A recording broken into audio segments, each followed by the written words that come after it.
నర్సరావుపేట నియోజకవర్గ పరిధిలోని ప్రజలందరికీ కూడా ఈరోజు నర్సరావుపేట టౌన్ హాల్లో ఈ గ్రీవెన్స్ నిర్వహించడం జరుగుతుంది.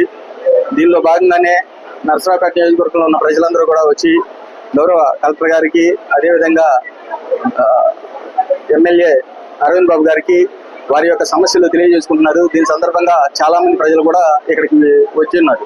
వీళ్ళందరూ వచ్చిన వారికి కూడా మన గౌరవ ఎస్పీ శ్రీనివాసరావు గారి ఆదేశాల మేరకు మీతో మేము ప్రోగ్రాం ద్వారా అవేర్నెస్ కలిగించడం జరుగుతుంది. సైబర్ క్రైమ్ సంబంధించి కానీ, అదేవిధంగా ఈ డ్రగ్స్ వద్దు బ్రో అనే కార్యక్రమం ద్వారా కూడా ఈ అవేర్నెస్ కలిగించడం జరుగుతుంది. దానిలో భాగంగానే ఈరోజు ఈ పబ్లిక్ అందరూ కూడా ఇక్కడికి ఫ్యూజ్ ఎక్కువ మొత్తంలో గ్యాదర్ అవుతున్నారు కాబట్టి వాళ్ళందరూ కూడా ఈ అవగాహన చాలా అవసరం కాబట్టి దాని గురించి ఇక్కడ మేము ఆ డిస్ప్లే అనేది మీతో మేము అనేది ఎస్పీ గారి ద్వారా మాకు వచ్చిన ఈ డిస్ప్లే బోర్డ్ని, అదేవిధంగా డ్రగ్స్ వద్దు బ్రో అనే క్యాప్చర్స్ ద్వారా వచ్చిన వీటిని కూడా ఈరోజు ప్రదర్శించడం జరుగుతుంది.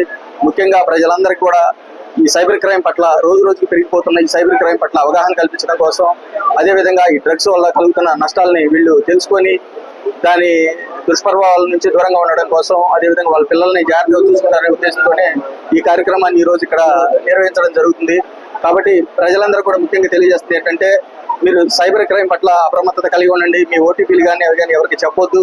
అదేవిధంగా దొంగతనాలు విపరీతంగా జరుగుతున్నాయి. ఈ సమ్మర్లో మీ దగ్గర కనుక విలువైన వస్తువులు కానీ ఏమైనా ఉన్నట్టయితే మీరు బ్యాంక్ లాకర్లో కానీ వాటిలో పెట్టుకోండి. ఆరు బయట పట్టుకుంటారు కాబట్టి దొంగతనాలు ఎక్కువ జరిగే అవకాశాలు ఉన్నాయి. కాబట్టి నైట్ టైం మెడలో చైన్స్ కానీ లేకుండా ఆరు బయట పట్టుకునేటప్పుడు జాగ్రత్తలు తీసుకోండి. అదేవిధంగా పిల్లలు తెలిసే తెలియని వయసులోనో లేదంటే ఎవరన్నా ప్రభావంతోనో ఈ డ్రగ్స్ అనేది మీ ఏరియాలో కనుక ఉన్నట్టయితే పోలీస్ డిపార్ట్మెంట్కి తెలియజేస్తే వాటిని అరికట్టడానికి మేము చర్యలు తీసుకుంటాం. థ్యాంక్ యూ అండి.